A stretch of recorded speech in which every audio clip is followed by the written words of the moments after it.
yëglekaay yi li ñu xëyee tey ci alxames gi Chérif ñu tàmbali ak l'observateur. l'observateur lañ koy tàmbalee mi ngi nekk ci mbënd mekk nawet bi ñu nekk ak dossier bi mu ci def boo xoolee nag daanaka Sénégal quartier yu ci bëri dañ leen a tabax ci ndox wala ci yoonum ndox mu waral jafe-jafe yooyu def na ci nag taxaw seetlu sax jox kàddu gi kin dénk kon agence wàllu aménagement du territoire fii ci Sénégal moom sëñ Jigo ñëw na ci épidémie cartographie zone inondation yi ak tamit rek daanaka totalité réew mi buñ sukkandiku l'observateur li koy illustré ngi nii ak photo bi soxna si nga xamante ni gis nga ko ñi topp ci ginnaawam ñuy xuus ci ndox mi jëm seen kër ci jamono jooju kii di Alioune Dembourou Sow moom it gis nañ rek kàddu yi nga xam ne yëkkati na ko ci biir yéenekaay bi ne Macky Sall daal ñi ko wër ay workat bari nañ ci moom nag nee na directeur yu bëri ak ministre ak yu ni mel daal jot ci ñoom jafe na moo tax kon ñu ñàkk élection yi ci localité yu bëri fii ci Sénégal ci jamono jooju député yi dina leen installé fukki fan ak ñaar ci weeru septembre bi kon muy 14e législature bi journal bi def tam ca bu ko ak tamit li nga xam ne rek moom la ñuy wax tul ci wàllu wolof ñi nga xamante ni kon daanaka rek boo leen jamee paak wala yu ni mel sax du dugg li ko waral ak yu ni mel dossier bi journal bi daal dina ci ñëwaat ak tamit bois sacré bi kii di Idrissa Gana Gueye moom ba léegi rek ñi ngi xaar fan la wala mujjee ci lekk wàllu football ndax moom a nga ca Paris Saint-Germain bëgg ñu yeewi ko mu daal di libre su ko defee mën a am payoor gu mat fële nga xamante ne moom moo ca Everton wante loolu nag mën na koo jural ay gàllankoor buñ sukkandikoo journal bi kon nee na les dangers d'un forcing ak situation bi nga xamante ni boo sàgganul mën na koo jural sax ñàkkateewam ci coupe du monde bi nga xamante ni ñi ngi koy xaar Sénégal et puis tamit ñii di waa association yëngatu ci wàllu consommation ngi ni mel daal am na loo xamante daal wax nañ ko ci ay pexe ki xalaat ngir kon jafe-jafe yi ñuy dund ci wàllu dund gu cher gi mën a wàññeeku fii. ba tey ci jafe-jafe ak enquête. ak ndaw ñi gis nga ko image bi ko illustré encore une fois muy dossier boo xamante daal muy mer geeg violence beeg manque d'emploi ci ndaw ñi li ko waral nag ak tamit malgré effort yi nga xamante journal bi nee na gouvernement bi mi ngi koy def gis ko sax ministre bi nekk wàllu emploi di Dame Diop wàllu xëyum ndaw ñeeg yu ni mel daal wax na ko ak lu toll kon ci 412 348 emplois yoo xamante ne créé nañ ko ci 151 009 jeunes yoo xamante daal gis nga am nañ ay contrat terewul nag gis nga ko borom xam-xam bi ci wàllu psychosociologie di Abdoulaye Cissé ba sax économiste bi di Maysa Babou ñoom it daal ñi ngi wax lan moo waral kon malgré tout ça jafe-jafe yooyu am fii ci ndaw ñi député yi dañ leen installé fukki fan ak ñaar Sonko moom nee na gis nga ko rek sëy réew mi ci loxoom lay mujj ci atum 2024 démb amoon nañ activité bu doon amal tuddee ko magi Pastef di ay mag ñu nekk ci parti bi ñu leen doon kon xam lekk askan politique bi ba tey ak le quotidien. waaw Macky Sall dafa mel ni kon sës na ci miir bi gis nga ko rek boo xoolee face à face ak Sonko bi daal naka la ci mën a génnee muy loo xam ne daal élargissement champ politique kon mënut a ñàkk gis nga fan yi ñu ngi fi doon wax sax lu jëm kon ci wàllu amnistie ak yu demel su ko defee dualité bi ñoom ñaar xëy na nit ñi wax leneen lu dul Macky Sall ak Ousmane Sonko journal bi daal di ñëwaat 14e législature bi di leen ko installé fukki fan ak ñaar ci weeru septembre bi ca jamono jooju gis nga ko ñi nga xamante ni kon ñoom ñooy anbali di rawatina kon concessionnaire ak yu ni mel ñoom it ñi ngi laaj 28 milliards à l'état du Sénégal ca jamono jooju bébé yi nga xamante ni kon fukk lan woon ak benn ñàkk seen bakkan ca lakk ga ci hôpital Mame Abdou Aziz Dabakh yewi nan ñi nga xamante ne rek kon mooy prévenu yi ñaar ña ñu jàll ci le soleil Chérif. waaw ci exploitation gazière ba léegi rek journal bi ñëw na rek ci li nga xamante ni kon mooy base tortue bi nga xamante ni ñu ngi ko tuddee grand tortue Aymen moom nag gis nga ko ak tamit li ci journal bi daal def rek ci wàllu gëstu ci jamono jooju tamit gis nga ko wàllu rek xeex mbënd mi fii ci Sénégal am na ay amélioration ci li nga xamante ni mooy dispositif de pompage bi mu dem sax am na ci ay yenn barab yoo xamante ni ba léegi gars yi am nañ fay jafe-jafe et puis tamit crise industrie ciment bi lan moo ko waral journal Le Soleil taxaw na ci. journal muy Libération. waaw muy jëye ji nga xamante ni ñu ngi ko nemmeeku woon rek ci forêt bu Sukuta nekk kon ci Niaguis soxna si nga xamante ni kon moom mooy Léna Gomis faat bu ñaaw gi ñu ko faatoon mi ngi amoon juróom-ñaar fukki at ak juróom journal bi daal dina ci ñëwaat gis nga ko rek moom daanaka da doon tënj ndax borom këram dafa génnoon àdduna am na ñetti doom ñu daal di koy rek faat ci bakkan ci bopp bi muy objet boo xamante daal moom moo ko yóbbu laa bi si na buñ sukkandikoo journal bi am na ay constatation yu également yoo xam ne def nañ ko fii am na benn suspect bu gendarmerie jàpp buñ sukkandikoo journal bi li tamit jëyee la nekk ca hôpital enfant ca Diamniadio benn anesthésiste boo xam ne dañ koo fekk rek mu daal di faatu ndax overdose moo ko faat moom nag bañ ko fekkee ci salle bi am na benn produit boo xam daal nee nan moom la daal di jël ñu ngi ko tuddee kon Proviv produit boo xamante ne daanaka day laal veine yeeg yu ni mel loolu tax kon mu daal di génn àdduna ca jamono jooju kii moom ab caporal bu pompier sapeur pompier da doon raqueté ay automobiliste daanaka comme ni ngay def rek tappale gi ñu jàpp ko fa la nga xamante ni kon moom mooy ca wàq naan nin zaat Ila Touba bi soxna naata boo saaganul gars yi nee nañ dañuy grève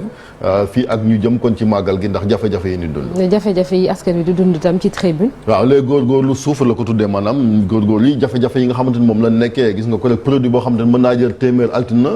talaata mu jar daanaka gis nga ko rek lu ëpp loolu muy loo xamante ni lañ ca yokk daal ay 100 francs ba ci 200 francs le lendemain. loolu nag daanaka mu mel ni gars yi dañ leen a seetaan rek ak commerçant yi ñuy def lu leen neex. lii tam muy cadre unitaire de l'islam au Sénégal ci kanam tuuti dina lancer ñoom it benn campagne tuddee ko campagne contre la haine ak lii di désinformation ngir rek fii ci Sénégal li ñu nemee ko ne kon baaxul et puis tamit ca Tivaouane gis nga ko am na ci ñoo xam ne daal dinañ leen di yewi ñu daal di ñibbi seen kër ci wàllu incendie boobu ca climat délétère bi ñu nemee ko également ci wàllu emploi yi ñu daal di menacé ak yu ni mel ca Ila Touba it lu ni mel Abdoul Mbaye moom it nekkoon na fi ancien premier ministre nee na li xew Sénégal kenn mësu koo gis daanaka lu ëpp juróom-ñetti weer a ngi nii biñ daal di indi constitution bi changé waat ko ba léegi Macky Sall mënut a nommé premier ministre bu bees. Walf Quotidien. moom ñëw ci wàllu politique ba léegi rek ak retrouvailles de la famille socialiste mu mel ni kon veuve mille écueils li ko waral nag gàllankoor lu ni mel journal bi daal dina ci ñëwaat ci jamono jooju gis nga PDS ak seen i priorité renouvellement des instances daal dina ci ñëwaat. Emmanuel Macron moom ñu ngay xaar ca Algérie gis nga ko rek mu daal di joyanti njumte yi nga xamante ni ñoom France ñu ngi ko fa daan def muy loo xamante ni kon visite la bu ni xaar bu baax a baax population yi nekk ci zone inondée rawatina kon Grand Yoff it journal bi daan da ci taxaw seetlu mu mel ni waa Aston Villa ñoom it ginnaaw Ismaïla Sarr soxla nañ ki nga xamante ni kon mooy Abdou Diallo. Les Échos lu mu xëyee tey. muy doomu Sénégal mu nga nekk gis nga ko mu nga doon dund fële ca Atlanta ca États-Unis mu mel ni kon suñ compatriote boobu daal gis nga ko rek benn automobiliste moom moo ko fiir ba mu daal di ci ñàkk bakkanam moom mi ngi nii gis nga ko rek daanaka mois de février la daal di dugg foofu nga xamante ni moom mooy ca Amérique jóge woon ca Brésil ngir rek dem fa Modou moom nag sëñ Mohamed Sow mii juróom benn weer rek la daal di dund ca Amérique laataa kon nattu bi di ko fa fekk ba mu daal di ñàkk bakkanam ci jamono ji tam ñu ngi leen ko wax Ousmane Sonko moom nee na bu jotee ci réew moom gis nga ko rek ñii di sàcckat yeeg ak lu nu mel daal gis nga ko dana leen teg loxo yóbbu leen ca kaso ba et puis dina anticiper benn tournée nationale ci jamono jooju moom Doudou Wade tam mi ngi jox conseil coalition Yewwi Askan Wi ak wàllu Sénégal jàpp ni daal buñ bëggee am taxawaay bu am solo fële ci assemblée nationale ku ci nekk da ngay ber sa groupe parlementaire bopp et puis tamit gis nga ko rek lii tam ma nga xew fële nga xamante ni mooy ca Podor waa ji moom benn détenu la dafa waroon purger ñaari at ci wàllu kaso mu daal di rek dugg ci mbooy gi daal di daw moom mi nga xamante ni gis nga ko rek corvée pénale la doon def buñ sukkandiku journal bi et puis wàllu mafia jëm ci wàllu sexualité ak proxénétisme ak incitation à la débauche muy ñaawteef yi nga xamante ni encore une fois cité mixta bi nga xamante daal li ñu leen di tudd ci xeet yi bari na moo fa la xewee. bés bi le jour ci assemblée nationale ñëw ci assemblée nationale ak gis nga ko rek tous en classe bu doon rentré daal mën nañu ne fukki fan ak ñaar ci weeru septembre boobu ci la ni rentré ñoom député ci assemblée nationale président de la république gis nga ko signé de décret bi nga xamante ni kon moom moo rek ubbi boobee session benn bokk yaakaar Yewwi Askan Wi wàllu ba ci noonu aligné ñi ku ci nekk sa taxawaay di nga ko xam ca jamono jooju tamit gis nga ko journal bi daal di ñëwaat ci la xew ci hôpital Mame Abdou Aziz Dabakh sage-femme ba ak aide infirmière bi ñoom it bàyyi nañ leen ñu daal di ñibbi seen kër daal di leen di féexal coow li nag bari na trop temps yi fii ci Sénégal ci acquisition droit télé yi jëm ci coupe du monde bi gis nga ko kii di El Hadj Ndiaye moom it gis nga ko rek nekk PCA bu TDS SA moom mi ngi joxoñ baaraamatuma waa RTS gis nga ko baax a baax songu leen ndax nee nañ seen taxawaay daal mënu koo comprendre te bu doon signé contrat du RTS moo ko war a signé wante ñoom kuréel gi nga xamante ni moom lañ jiite wala war a doon. Ablaye Wade ci laas. le Phoenix gis nga ko rek muy càppaacoli ji Ablaye Wade ngi nii moom nag gis nga ko tête de liste nationale bu coalition wàllu Sénégal la at yeeg lu ni mel terewul ba léegi moom mi ngi ciy am taxawaay bu am solo fii ci Sénégal moom président Abdoulaye Wade et puis tamit assemblée nationale boobu sax gis nga ko ñi ngi xaar rek ñu daal di koy ubbi ca jamono jooju tamit Ousmane Sonko moom it nee na daal il sera élu président ci li nga xamante rek mooy atum 2024 Mor Ngom moom gis nga ko ma ngay rek tontu li nga xamante rek mooy wàllu impunité ak jëm ba léegi ci Ousmane Sonko jàpp ni candidat à la présidentielle terewut bu fekkente ni war ngaa wuy ji yoon nga daal di koy wuy ji. source A Chérif. waaw muy la xewoon fële ca Liberté ci 5B waaw gone yi nga xamante daal am na kon fa faatoon ne doo doon sàcc ab moto ba ay mbokkam ñëw yàq te oto yu bari loolu nag gis nga ko rek développement yi am na ci défense bi maanaam ki ñàkk bakkanam moom fanweeri at amoon wante ñi ko doon gunge daal def wàllu ñaawte fa diggante fukki at ak juróom-ñett la ak daanaka 18 ans ay mineur am na ci kon lu toll kon ci fukk ak juróom-benni oto ñoom lañ ci yàq fa li nga xamante ni moom mooy fa mente 9 rek ñoom ñoo dem ca commissariat bu jëppal ngi rek def fa ay déposition ca jamono jooju ca tamit pirogue yi nga xamante ni Rufisque ak yu ni mel ak jafe-jafe candidat à l'immigration clandestine am na ki moomoon gaal gi am na ci témoignage boo xamante ni mi ngi koy def ca jamono yooyu tamit bras de fer diggante kon direction pêche ak tamit une vingtaine d'armateurs ba léegi rek ci wàllu secteur bi mel ni kon réeroo am na. Le Témoin moom lu mu xëyee. Khalifa Sall moom joxoon joxoon baaraamu tuuma ne daal moom it dafa am yéene di ronq ay député Benno Bokk Yaakaar manœuvre secrète pour rek gis nga ko pêcher dans le fleuve de Benno Bokk Yaakaar moom mi nga xamante ni kon mooy jiite conférence des leaders bu Yewwi Askan Wi et puis tamit gis nga ko rek lu jëm ci décret ba président Macky Sall rek ngir rek assemblée nationale ak yu nu mel taxawaay ba ñu daal di ko ci am journal bi daal dina ci ñëwaat ak lu jëm ci ay carte de vacances. Sud Quotidien ci président Macky Sall. le casse-tête de Macky Sall la ko daal di tuddee ak législative yi nga xamante daal changé na carte yu bëree bëri ci dispositif bi nga xamante ni ak taxawaay bi fii ci Sénégal ci jamono jooju tamit ba léegi ci hôpitaux yu Sénégal yi journal bi daal radioscopie la ko daal di tuddee d'un grand corps malade muy sunu hôpital yi ca Ndakaaru Ziguinchor ba ci sax yu su Mbargane fa nga xamante ni kon moom mooy ca Tëngéej. ñu jàll ci tàggat yaram ak record muy événement bi ni xaar tey bu 16h jotee tirage au sort jëm kon ci li nga xamante ni mooy Ligue des champions Real Madrid Paris Saint-Germain ba ci Bayern Dominique daal gis nga ko en épouvantail la nekk Marseille nag retenir son souffle ñu bëri na nan Marseille mën naa nekk ci groupe de la mort li ñi ngi ko fi doon wax dem muy Diao Baldé Keita min annoncé woon ca Al Ahli bu Égypte gis nga ko rek dafa mel ni kon weddi nañ ko nee na lépp lu ñu wax ci moom daal dara du ci dëgg moom Diao Baldé Keita moo wax loolu ba léegi rek Bamba Dieng moom it gis nga ko Longoria yi nga xamante ni tamit ma nga fële ca Marseille lan lay joué muy laaj boo xamante ni tamit ñu ngi koy laaj ndax 25 millions daal lan teg ci taabal ji d'euro ne moom la sëñ Bamba di bëgg rek ñu jaayee ko ba tax na kon journal bi amoon na ci laaj et puis gis nga ko Orea AC tamit war naa football ak ñi nga xamante ni kon ñoom ñooy waa Casa Sport muy ay match xaritoo fële nga xamante ni ca Guinée lay amee. ñu dem ci stade ba tey. ba léegi rek ci tirage au sort jëm kon ci Ligue des champions ba Real Madrid Bayern ba ci Milan AC Paris Saint-Germain Manchester City ñoom ay tête de série lan est-ce que dinañ am mbégte ci wàllu woowu ndax tamit yenn saa yi nga dajee club yoo xam ne daal mën a am ay groupe de la mort ci jamono jooju ñoom star yaa ngi nag Sadio Mané ak Benzema ak ñoom Lionel Messi et puis tamit Kalidou Koulibaly ndax dafa am problème adaptation fa li nga xamante ni kon moom mooy ca Chelsea ndax rek gis nga ko bërki démb carton rouge dañ ko fi def ak ba léegi daal taxawaayam ci terrain bi des na Liverpool moom Sadio Mané manqué na leen ba tax na ñi ngi am ay jafe-jafe boo saaga doon mën na ñoo gën a enfoncé ci crise bi El Hadj Ndiaye ba léegi rek ci wàllu acquisition droit télé RTS kon gis nga ko rek nee nañ 1 milliard la proposé waa E-Média moom 600 millions de francs CFA. ñu tëjee ak suñu lamb waaw muy laaj bi nga xamante ne ñu ngi koy samp rek muy journal bi daal dina ci waat combat bi la jàpp ni daal mooy meilleur combat ci saison ren bi mooy combat bi fi xewoon weer wala passé diggante Balla Gaye ak Gris Bordeaux am na attractivité combativité ak technicité. jërëjëf Chérif ci kanam incha allah di nga dellu si waat ci ñaareelu pàcc bi ci yëglekaay yi en attendant ñu indi lu mel ni l'observateur certainement ci li ñuy wax tey gis nañ ko Alaaji Maalik kii benn bokk yaakaar di Aliou Dembourou Sow moom moo fi nekk waaye tey moom la yeneen yëglekaay itam dañ daan gis ay nit yu faree benn bokk yaakaar di def ay manœuvre jamono ji ñuy xaare ñu nommé ab premier ministre ak gouvernement bu bees ak législature bi tamit ñuy waaj indi ndax jamono ji loolu moom moo ëpp solo. waaw jamono ji moom ku nekk xam na ni assemblée bi nga xam ne moom la ñu war a samp le 12 dafa ñëpp dañ koy xaar ba tax na manœuvre yi bëri na de part et d'autre moo xam ci wàllu kujje gi la wala ci wàllu ñi ni tuddee ñii di majorité bi majorité ak opposition nag tey dañu jëm ci assemblée bu nga xam ne c'est une assemblée nationale inédite ndax ci histoire politique gu Sénégal musuñu gis assemblée bu nga xam ne taxawe na comme bile ndax ñii di majorité bi 83 la ñu am ñi nga xam ni ñoom ñoo di opposition bi am 82 députés installation bi nag balaa muy am il faut mu am ay manœuvres parce que gis ngeen ni kii di président Macky Sall woo na ay députés am waxtaan ak ñoom waajal leen ci naka la ñu war a demee assemblée nationale waajal conscientiser leen ci assemblée nationale bi li fa nar a xew parce que ku nekk da ngay waajal sa ay ñoñ looloo tax Dumburu génnam boobu mu génn l'honorable député jaaxalul kenn parce que ñi ngi jëm ci lu am solo muy d'abord la composition des groupes parlementaires loolu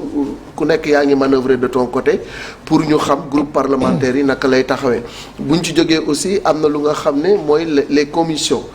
commission yi ak bureau yi loolu tamit il faut ñu taxawal ko bu ñu koy taxawal tamit ban taxawaay la ci opposition bi war a am ban cër la ci war a am ban cër la ci ñi nga xam ne ñoo di waa majorité présidentielle bi war a am loolu yëpp ay calcul politique la yu nga xam ne actuellement nii ñi ngi koy def mais quoi qu'il advienne tey dañu nekk ci assemblée bu nga xam ne majorité absolue c'est vrai moom la ñii di nguur gi am mais amuñu majorité mécanique bi nga xam ne moo leen daan permettre lu ñu bëgg mu jàll bi yoon du demee noonu parce que am na yi tamit ñaar ñu nga xam ne bu ñu leen fàtte ci li nga xam ni moo di assemblée bi muy les deux non inscrits nga xam ni à tout moment ils peuvent jouer un rôle prépondérant dans les décisions de l'Assemblée nationale. Donc tey kan mooy nekk président Assemblée nationale il faut ñu càmbarka naka la commission yi di tëdde naka la bureau bi di tëdde lan moo ci wàllu ku nekk loolu yëpp dafa nekk ay manœuvres yi nga xam ne en amont nga koy def préparer sa ay député ba bu ñu ñëwee kenn ku nekk xam ba taxawaay nga war a taxaw mais aussi enjeu majeur bi mooy bu ñu ci paree ñi ngi jëm ci tabb premier ministre parce que tey ça fait 8 mois ñu toog di xaar premier ministre juróom-ñetti weer l'attente est trop longue et c'est pas normal que ñu toog temps bu toll nii Sénégal di toog di xaar gouvernement parce que fi mu nekk nii li xew mooy lan boo demee ci ministère yi liggéey amatu fa pratiquement benn ministre signétul dara lu ci bëri ci ay dossiers ñi ngi foofu toog di xaar signature les Sénégalais sont en train de trimer au niveau des ministères donc il y a des urgences un peu partout et cette nouvelle assemblée qui est inédite vraiment je pense que xaar nañu bu baax a baax rôle bi nga xam ni moom lay jouer ci destinée wu Sénégalais yi nga xam ni ñoo leen fa yóbbu. Chérif, est-ce que c'était nécessaire chaque fois ñu dégg leen ñu génn que ça soit ci presse bi wala ci réseaux sociaux yi di wax mooy querelle intestine yi ñu doon faral di wax ci biir APR ak Benno Bokk Yaakaar ba léegi moom moo woy ndax dégg nañ kii muy tuumaal ñeneen ñi loolu est-ce que jarul woon ñoom ñu toog ci seen biir rek xañ na lijjanti li ñuy lijjanti. non loolu moo parti bu normal di dox it noonu la war a doxee maanaam bu élection amee ñu génn ci li war mooy en tout cas am na ay instances yoo xamante ni moo leen war a mën a mooy fa lan war a dajee seen biir ngir jéem a analyser lan moo waral défaite bi tirer ci ay enseignements mais loolu nag gisuñ ko en tout cas ci que ça soit l'APR wala sax plus généralement ci Benno Bokk Yaakaar élection day am rek après ku ci nekk da nga ciy def sa lecture bopp alors que ñi war a daje ngir càmbar ko xool fii buñ ko ñàkkee lan moo tax ak naka lañ koy jooyante ngir yi bañ leen a dal parce que gis nañ ko par exemple seen adversaires yi Yewwi gis naa ni à chaque fois bu si élection yi passé muy locale ak législative yi jëm nañoo daje seen biir ngir xool et puis tamit loolu moo yoon mais parti APR encore une fois loolu yàgg nañ ko wax président Macky Sall bu ngeen fàttalikoo benn conférence de presse bu mu fi defoon sax ci 31 décembre nangu ko woon mooy problème structuration bi ñu wax loolu mosu ko nangu ko parce que moom noonu la doon diriger parti bi nga xamante ni da ngay dem ci localité mënoon ne kii mooy jiite ku nekk da ngay jàpp ne parce que ministre la ñu jàpp ni moom mooy jiite moom nag noonu la yoree partem gérer ko mais tôt ou tard ça peut se retourner contre vous mooy li nga xamante ni moom la ñu gis finalement armée mexicaine la lu neex waaye def lu neex waaye wax et puis comme ni nga ko waxee c'est trop facile taxaw rek ne diw ay traître ko wala nag loolu yàgg nga ko fi dégg sax jamono Abdoulaye Wade ñu naan woy les fii ay faucon kii ay colombe et cetera loolu yàgg na parce que président moom je pense que encore une fois am na information yu ko mën a may ñi mu ànd ak ku ci nekk lank ngay liggéey sur le terrain mooy leen fi doon wax croc rek la dernière fois diw il mouille le maillot diw na mouille pas le maillot c'est pas le moment gis naa également même Vox Populi xam naa journal bi dafa yéex a génn ku mel ni Lamine Bara Gueye qui est responsable également de l'APR nekk ministère de la santé ji des SNEIPS naan on a besoin xawma leen d'un personnel renouvelé au sein de la mouvance présidentielle loolu président moo la ko gën xam parce que yéen a ngi fi wax sànq bu ngeen fàttali ko bi ñu génnee ci élection locale am na conseil des ministres boo xamante ni nee na ministre yi nan takk seen bagage tàggali ko mais li waraloon nag encore ñu génnaat ci remaniement boobu mooy élection législative yi dafa ñëwaat après résultats yi nga xamante ne amoon nañ ko ci certaines grandes villes taxoon mu ne xëy na bu fii remaniement gouvernement mën na créewaat yeneen frustration yoo xamante ni les gens n'auront pas le temps donc xaar boobu moo waroon li nga xamante ci loon doon nekkee quoi qu'il en soit en tout cas il faut que li nga xamante ni mooy Alliance pour la République bi Macky Sall jiite taxawaayam moom en tout cas waxuma rek Benno Bokk Yaakaar mais taxawaay yeneen parti yi nekk ci biir Benno aussi c'est la même chose maintenant nag opposition bi aussi ak ñeneen ñi noonu aligné manœuvre yi mënul ñàkk ci li nga xamante ni ma la nekk parce que assemblée bi configuration bi dafa xaw a inédite parce que yaakaar da ciy am c'est vrai que présidence assemblée nationale mën nañ koo xaar ci Benno parce que am nañ au moins 83 députés te ku ne xam ne moom raw gàddu la ku ëppale la nga xamante moom nga am du am ay deuxième tour ak yu ni mel mais ñee aussi bàyyi woon na parce que yaa ngi dégg ñoo naan Khalifa Sall la ngeen mën na démb da ngeen fi Aïda Sow Diawara ne waa Yewwi ñu ngi koy tàllal loxo te ku ne xam ne Aïda Sow Diawara elle a été élue député nekk moom it cadre ci parti socialiste donc muy loo xamante ne xëy na am na ak amut lu ci mën a am mooy toll na foo xamante tamit nii Macky Sall je ne suis pas sûr que dina wóolu bopp rek wóolu ay député ba toog moom rek yem ci li nga xamante ni mooy kon ku ci nekk di nga jéem en tout cas côté bi nga nekk jéem a affaiblir l'adversaire loolu c'est normal parce que la politique ñëw aussi xam nga démb yaa ngi fi doon dégg sa suñu invité sëñ Abdou Bara doon ko wax di jéem a dresser portrait robot en tout cas ki mu jàpp ne ñoom seen intercoalition boobu mën na nekk président de l'Assemblée nationale ku mel ni Mamadou Lamine Diallo par exemple ñu ngi koy xalaat ñu di ko wax ne am na ñu ko proposé en tout cas seen coalition pour moom bu demee ba xëccoo di am mun dem xëccoo ji présidence assemblée nationale on verra est-ce que ñoom dinañ am en tout cas député yu leen mën a may ñu mën a contrôler loolu mais du rek loolu y a les postes de vice-présidence y a également d'autres postes yoo xamante ne ils sont stratégiques plutôt au sein de l'Assemblée nationale mooy seen gën waaw je pense que jamono ji ñu toll bu fekkee ne sax avant résultat yu mel ni di am ay querelles intestines dañ koy faral di wone ci yenn parti en l'occurrence l'APR pour ce cas de figure rawatina après ay résultats yi nga xamante ne ça remet en question la vitalité de ce parti si j'ose dire et puis les jeux qui ont été peut-être faussés depuis très très longtemps ci li nga xamante ne moom mooy organisation bi ñu doon wax avec la question du dauphinat au sein du parti en l'occurrence même aussi plus amplement dans la coalition Benno Bokk Yaakaar pour ñu am benn dauphin boo xamante ne dafay mën a éventuellement remplacer le président de la République est-ce que loolu moo indi dispersion bi nii actuellement nga xam ne le fait que mu bañ a peut-être jël kenn wala cibler ay nit moo tax ku nekk di jéem a positionné wu y a de ça tax ngay rëq sa ndigg morom wala di ko wax leneen pour mën a feeñ mën na nekk loolu parce que ku ci nekk chacun veut tirer peut-être la couverture de son côté se dit qu'il est plus performant que l'autre comme ni may faral di wax rek ça a été aussi l'erreur à un moment donné de Maître Wade loolu moo ko poussé ba jusqu'en 2012 qu'il ait voulu peut-être briguer un troisième mandat c'est encore le même dafay waaye xaj na ki mu tànnoon la nit ñi bëggul woon mais daf ko sañagul woon wax jamono jooju nag il ne voulait pas le dire à cette époque-là mais c'était ça en fait finalement mais bon loolu comme que justement c'était ce jeu politique là looloo waraloon il a quand même assez tardé ci choix numéro 2 au sein du PDS léegi loolu moo leen di rattraper maintenant pour en revenir à l'APR mooy li may wax rek mooy erreur tamit bi nga xamante ne Macky jot na ko def et puis suñu sukkandikoo ci Aliou Dembourou Sow donc dans l'Observateur ni nga ko waxee nee na lu leen yàqal stratégie bu leen yàqal ci élection yi lu tax ba ñu yegg ci résultat yu toll nii c'est parce que DG yeeg ministres yi ils sont devenus inaccessibles loolu moo leen poussé ba ñu la cause de leur défaite dans les localités en tout cas loolu noonu la ko dippee mais je pense que c'est tout autre chose c'est toujours des votes sanctions moom la ñuy faral di wane et puis concernant l'élection du titulaire au niveau du perchoir donc à l'Assemblée nationale loolu je pense que même au moment même de l'installation bu boobaa la ñuy nar a proposer les deux figures du pouvoir et de l'opposition ngir ñu jongante et puis à la suite de cela ce sera j'imagine très très serré pour ñu xam kan mooy nar a jiite bureau Assemblée nationale Assemblée nationale ci boppam ni ko Chérif doon waxee booy jàngat defet doo ko yemale kese ci ñi ngi ko séqal ci ay nit waaye da ngay xool yi tamit ñu jiite ndax élection yi loolu la merci beaucoup Marcel dañuy jàll ci beneen rubrique muy un jour au Sénégal